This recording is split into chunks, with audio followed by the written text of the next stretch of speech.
Hello, my name is Chiara Giorgi, and I'm the Global Brand and Event Director for Seatrade Cruise. And I'm joined here today by Tal Danai, our ambassador for art and design. Tal, welcome. Thank you. Wonderful to be here, Chiara. Happy to see you. Look forward to seeing you in person, hopefully very soon. It's been a while. In person. I'm just a very small person. Larger than life, Tal, larger than life. So I want to know a little bit more about Tal and the man that we now know. So can you give us a little bit of background on your childhood and how you ended up in the world of art? Wow, sure. So I'll be short. For the next 3 hours, I'll just tell you that. Well, it's always a question of where to start, right? So my mother was an artist and an art professor before she became a philosophy professor. My father was a lawyer and a businessman. And I didn't want to, make them feel that I prefer one over the other. So I studied art, then business, then law, and then ventured on a PhD course in philosophy, just to make sure I can talk to both my parents. How that ended up in the arts, beyond me. I'm not sure I can tell you that. What I can tell you is that I spent the rumbling 80s in New York in the School of Visual Arts studying art, and that was a fascinating time to start out. And one thing I realized years later is that art became a much more important element in my life because of those 80s in New York and because of what happened in the 80s in New York. Now, what happened in the 80s is that every day there was a slew of the most talented people in the world that we lost due to at the time it was called whatever, that started as a pandemic, but eventually it was what we know to have taken a huge portion of the art world, especially in New York in the 80s. And then all of a sudden, when the coverage was continuously on the fact of a loss, how times you only understand something when you lose it. The fact of here we lost this voice and we lost that talent and we lost that person who created this and then that person who created that, and it's all gone. And it put the importance of what art really gives us all on a completely different level that I've ever seen before. And I was right there in New York when it was happening. I was about to say, every semester we had to do a COVID test, but it wasn't a COVID test, it was an AIDS test. Otherwise, we couldn't enroll in the next semester. So it was something we lived with. And I think that had placed art for me on a different level than when I started studying art. 6 years later, I never realized that it was that quickly afterwards. It was only 6 years later after graduation. Meanwhile, I graduated some of the other things, but 6 years after graduation, I woke up one morning from a morning dream, and I was in a square. It was square. I was in a square white room, and on the walls around me were all those artworks that I remembered that when I was a student, penniless pretty much, I really wanted to buy from friends at school who were making those pieces of art. I couldn't afford them, but I remembered them, and they were on the walls in that dream. And I woke up. I was in a rented apartment. There were 2 works of art leaning on the wall because I didn't even have time to put them up. At that time of my life, I was what was called in the 90s a yuppie. We were all working day to night, earning handsomely, and everybody had white walls in their houses. And not because all of us were insensitive or we didn't want to or we were not cultured, because it was not available, accessible, affordable. it was 10 more minutes in bed, and those things just fell into place. The fact that there are great artists in art schools around the world. There are those yuppies on the other side that would buy any consumer product you put under their nose, but art is just not under their noses, so they don't buy it. And that I can put those two together. It was April 23rd, 1996, and I started Artling the same day in the afternoon. Wow. Had I known what I'm stepping into, I would probably not have started Artling, but I didn't. And that's how it started. And at the beginning, it was really about trying to build a segment within the global art market for young and emerging artists. Very modest. I just had no idea what I'm saying. And then a Cinderella story happened.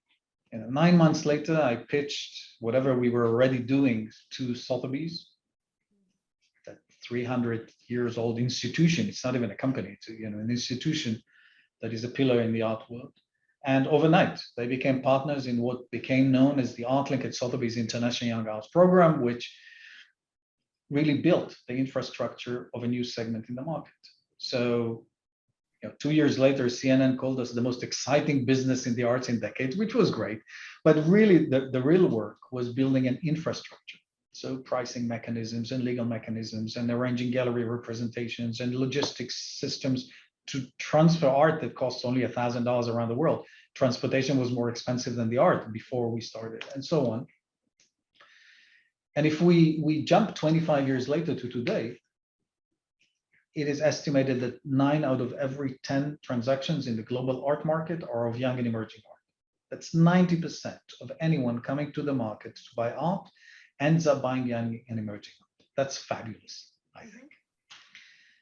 So this is how we entered the market. And because of the DNA of the company, because the fact that we were actually running a semi-social, semi-political, semi-whatever entity that, by the way, on the books, in the business plan, and in real life, lost money for the first 10 years of its existence because there was no market.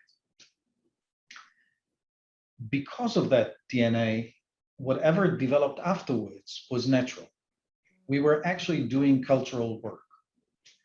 We were going after the voices that no one heard or seen before because they were not participant in the market. And we brought them into the market. We created the market, like we created the soil and then planted the seeds and then, reaped it. But it was really that type of work.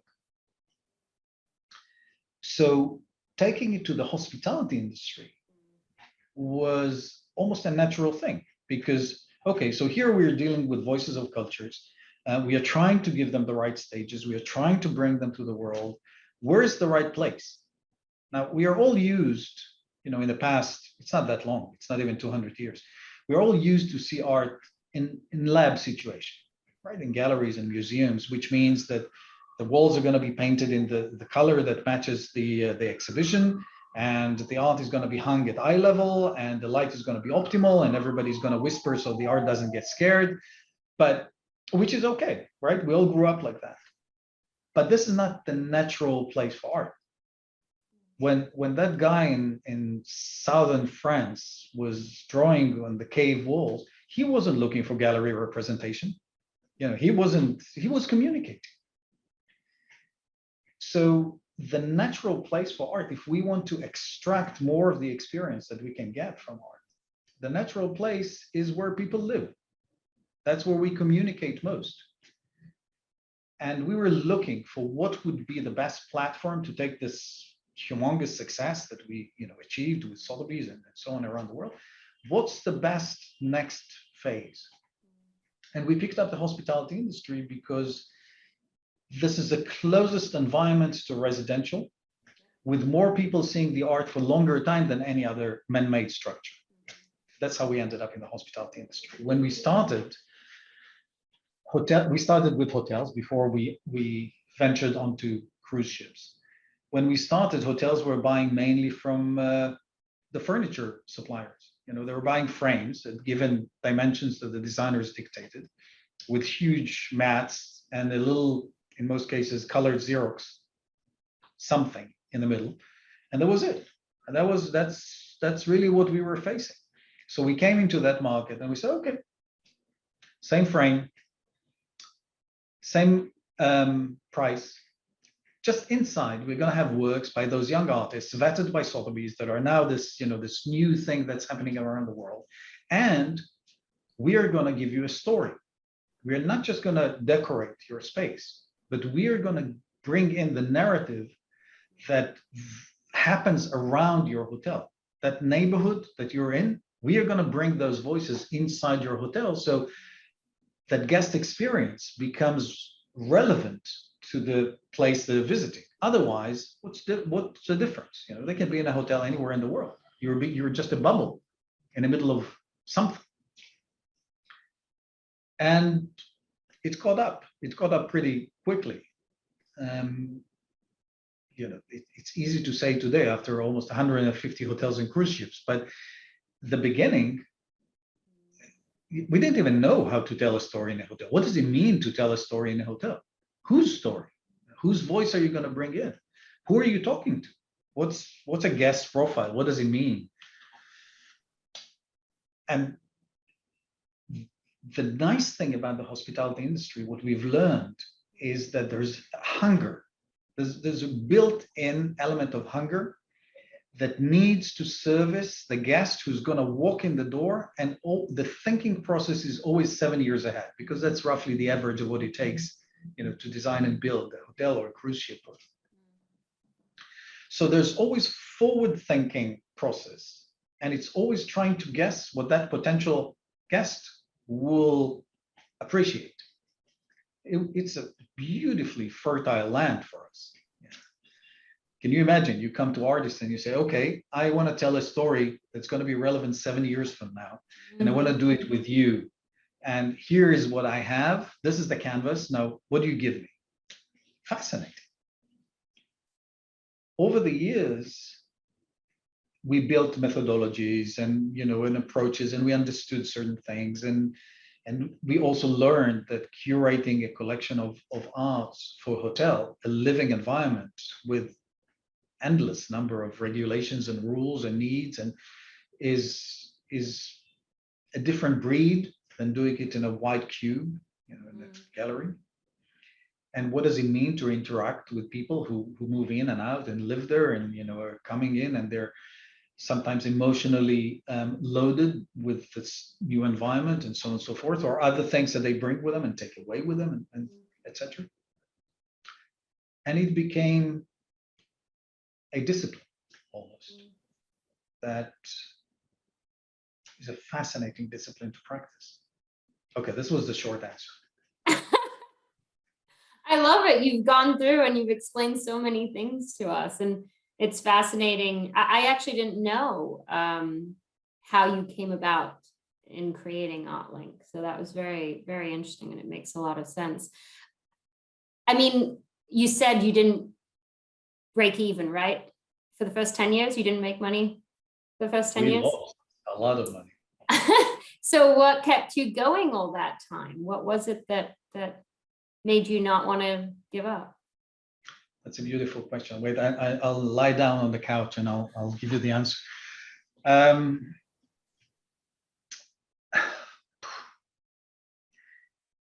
It was a journey. It was a drive. It was a mission almost. Let's not be cynical for a second. You want to wake up in the morning and you want to have a meaning, right? You want to wake up in the morning and know why you wake up and be excited to do whatever it is you're going to do for the rest of the day. It's not easy. It's a huge privilege to be able to wake up into a meaningful day and spend the day in a meaningful way and go to sleep knowing that you've done meaningful deeds. I don't take it for granted. And I know that I have to work for it. It's not going to come by itself. Nobody's going to hand it to me. Here, this is the best thing you can do in your life. Go do it for the rest of your life. No one gives it to you. At the time that I started Artling, there was already a pretty rich history before it that we're not going to stop on, because just this is never going to end. But I didn't come to it empty-handed. I didn't come to it very, very young with no experience. I came with relatively fair burden. So when I woke up that morning, those 10 minutes in bed were like an epiphany. Really. It was like, that's why I started it the same day. It was just obvious that this is the right thing to do, and it's right for me to do it. And I sat down and wrote a business plan, because I came from, I ran companies before. I knew that this is what I'm supposed to do. I knew I need money. I knew, so on and so forth. So I sat down and I wrote a business plan. Didn't make any difference how many ways I cut the Excel.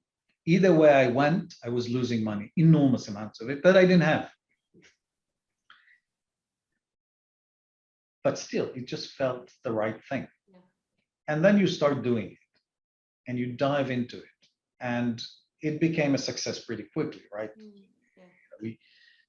That was April 96. In January 98, we held the first auction at Sotheby's that was immensely successful. And the whole world was bragging about it. And it was overnight, was this new and amazing thing that's happening, and all those young artists. And, if you look at news clips from the time, like you look at American TV from those years, it's like everybody's talking about this amazing new things. Young artists are now participants. So there was a lot of input, very, very positive input that balanced the sheets, right? That really stood against the numbers. And I've learned from a pretty wise man when I was very young, luckily, that if you do something good long enough, you're successful. So I just kept doing it long enough until it became successful. And then one day it just turned around and it became very successful.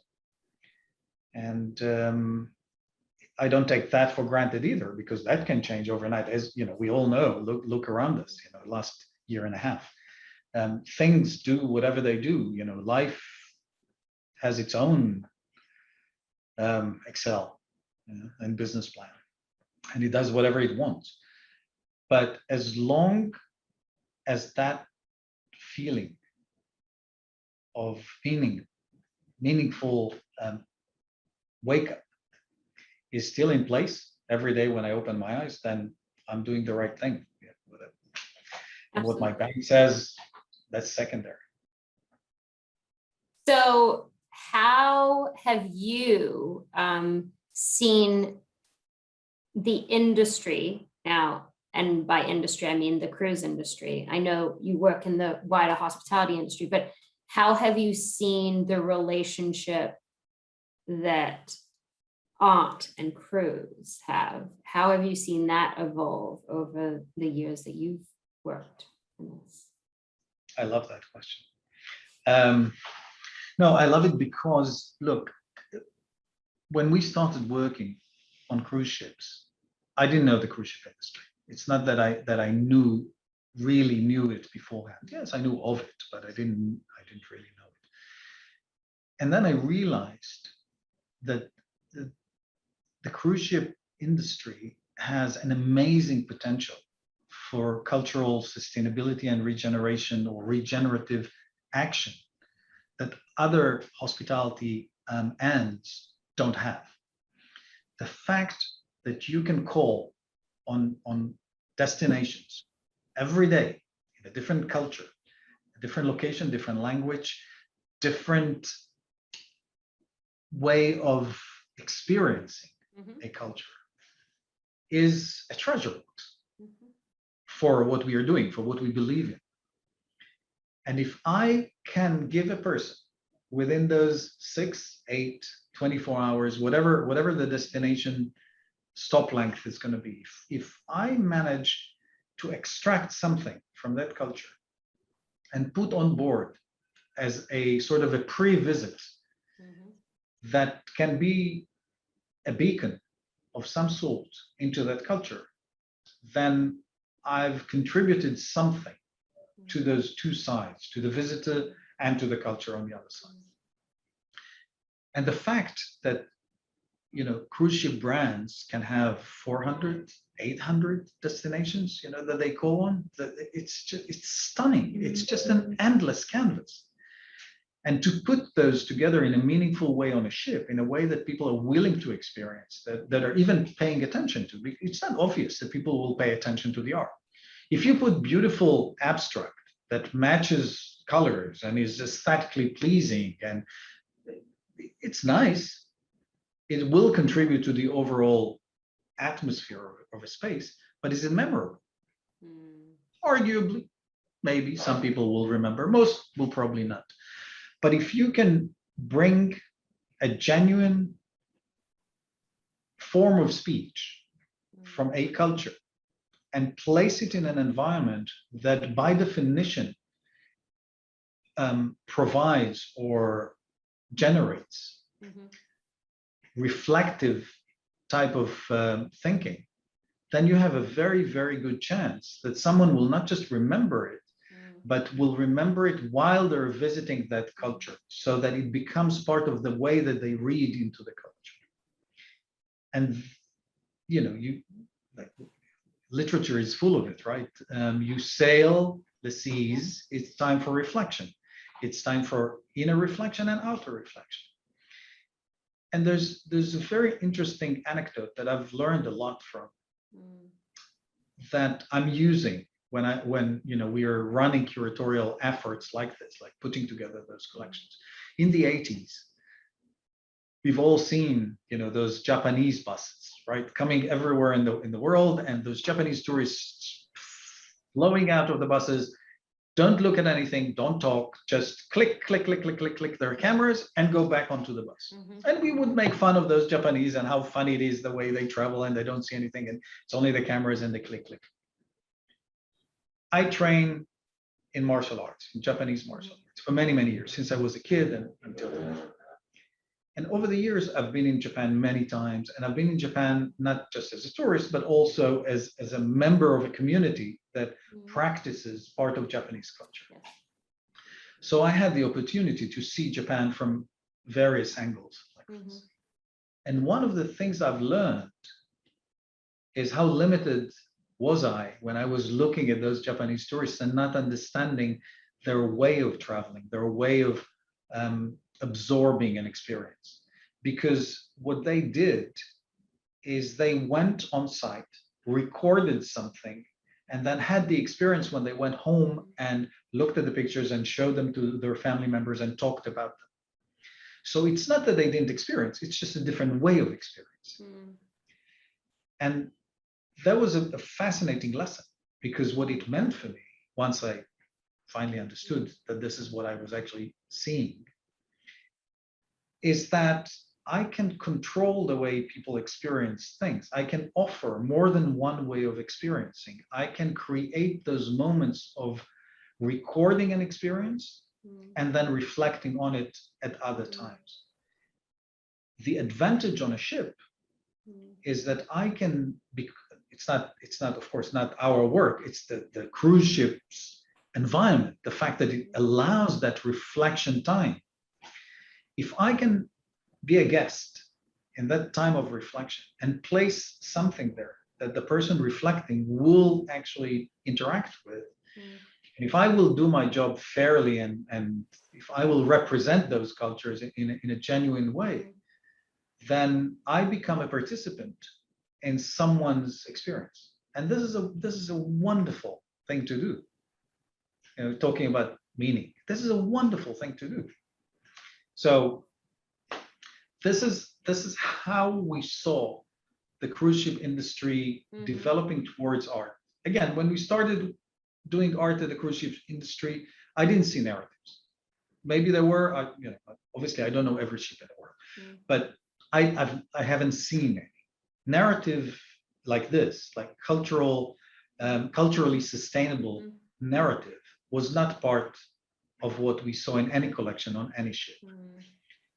And today, it's almost all I see. So we came to the industry, we introduced that discipline that we brought from land. And today, whatever I see on ships, any collection that I see is all gearing towards that, which is, I think it's a great thing. It came along with many other disciplines. You know, you see how much design is moving from land to ocean and vice versa. I'm a great promoter, and I say it everywhere, that there's a lot to be learned from both ends, because the way designers look at confined spaces on ships and make them not feel confined is a great discipline to practice on an urban hotel, where the land is very expensive, every square foot is very expensive. So if you know how to make it more than what it is, you're doing a great job. And ship designers definitely know that's their discipline. And vice versa. If you know how to bring a cultural experience and place it within a space and hospitality space, you do it on land, you can do it at sea as well.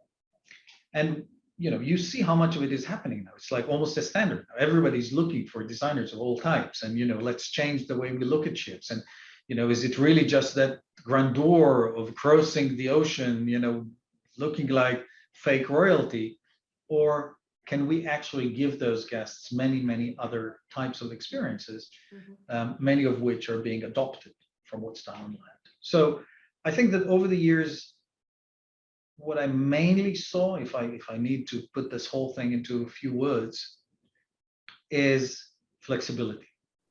Is the fact that the industry is not afraid of trying things, is not afraid of changing, is willing to look at disciplines, ideas, practices that are new, completely new, and just brings it in.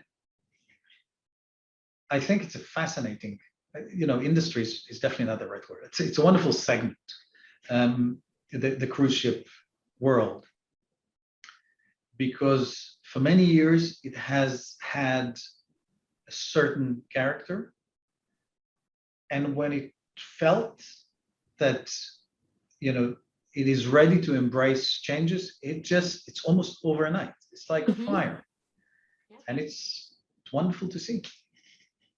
Absolutely. I think there's a lot of what you just said that resonates throughout the entire cruise sector. Experience. Absolutely. I think that's the number one word that's used when talking about the traveler of today, right? That most people travel now to have these experiences, or our generations are spending money on experiences over things, right? And you're absolutely right. To me, there's a juxtaposition of design with art, but then of course also with entertainment and with technology and sustainability. They all sort of interlinked, and so the way ships are being designed or imagined and developed is very different nowadays, and so it's very interesting. Touching the core of it, because at the core of it there's a narrative, there's a story. Story doesn't matter where it comes from, doesn't matter which discipline introduces it. There is a story. What's the difference between you and I, aside of the fact you're prettier? But what's the really difference between you and I are the stories we tell about ourselves and the stories other people tell about us. Otherwise, we're just organic mechanisms that bring air in and out. It's all the same thing. And if we know how to harness those narratives, if we know how to develop those narratives, if we know how to share those narratives, then we become interesting. Otherwise, we're not interesting. And the fascinating thing about the cruise ship sector is that overnight it figured out that it's all about those narratives, and the narrative had changed, or the need. It's like you were saying, my generation goes after experiences more than things.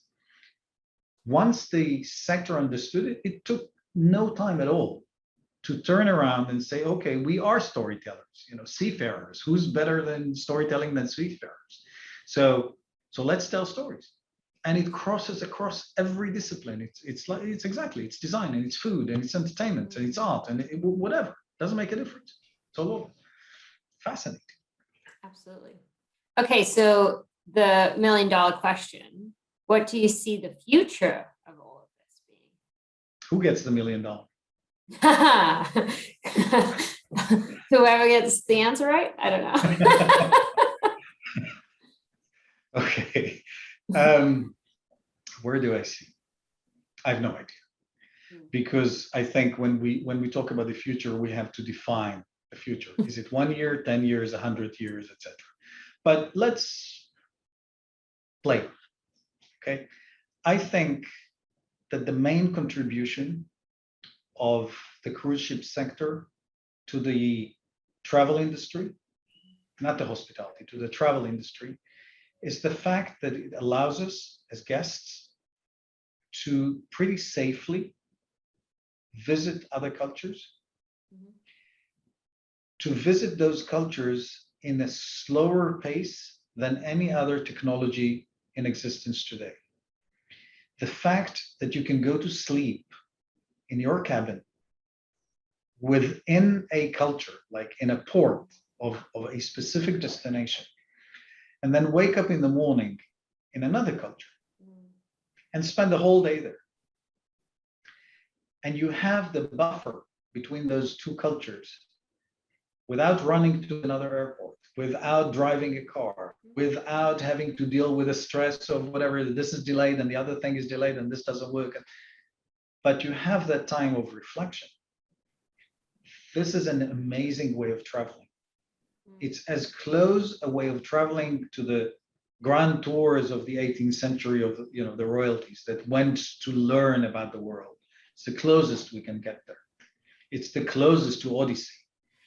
I think this is an amazing contribution because what it allows, and we see it happening, what it allows for developing sensitivities, whether it's eco sensitivities or cultural sensitivities or just human sensitivities or any other element that requires reflection. And it's not the only, but it's a leading form of travel that allows that reflection to happen while you're traveling, not just the hindsight. I think this is the main contribution of cruise ships. And I think that the more of it will be absorbed by the sector and practiced, the more contribution it will give to humankind without being cynical. Because I think we all need it, we all want it, we are hungry for it. And if someone knows how to give it to us, we take it. And looking at the near future, we are coming out, maybe we're coming out, maybe not. Let's say we're coming out of COVID. Exactly. Let's say we are coming out of COVID. We are coming out of COVID after a year and a half of reflection. It has to do something to us as humankind because it was global, or it is global. And part of what it does, and we already see it, is our willingness to look at things slightly different than before. I don't think we're going to completely change. I don't think we're going to come out better people or worse people or whatever it is. That's not going to happen. But we are going to come out, or we are coming out more educated about ourselves. We had more time to spend with ourselves, with in our own, what we call homes, in those environments where we spend the majority of our safe time. We spent more time with family, with friends. We had to deal with situations that uncertainty for a length of time, a year and a half of not knowing, is my job going to be there when this whole thing is done? Am I going to be there? Is what's going to happen to my, and so on and so forth. If that reflection, if that discipline of reflection that we've all, to a certain extent, harbored in the last year and a half, if we can take that to the next phase, and from everything I see, read, talk, and absorb, we do that. If we take it forward, then I think we're going to become much better inner travelers. Because at the end of the day, a trip is not about what you see outside. Mountains are pretty much all the same. Seas, oceans are all the same. People are all the same. It's what we absorb. It's the narrative that we build inside. And if we are more sensitive to it, and the cruise ship sector knows how to take us there and give us that time and ability to reflect on it, then it becomes a major contributor to our inner experience. So.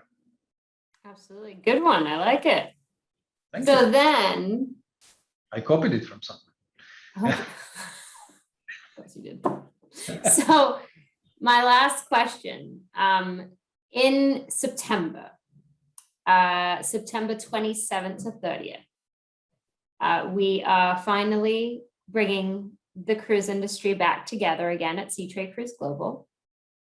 So what do you think the conversations will be about in September when it comes to the role that art and design play in this future? First of all, it's going to be exciting. We haven't met for such a long time.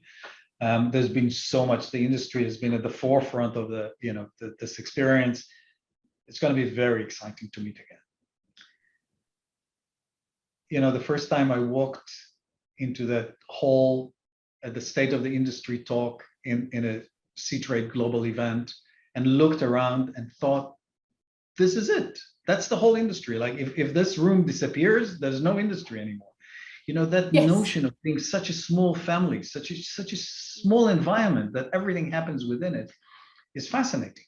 So when you come to Seatrade, I think a major experience is the fact that this is it.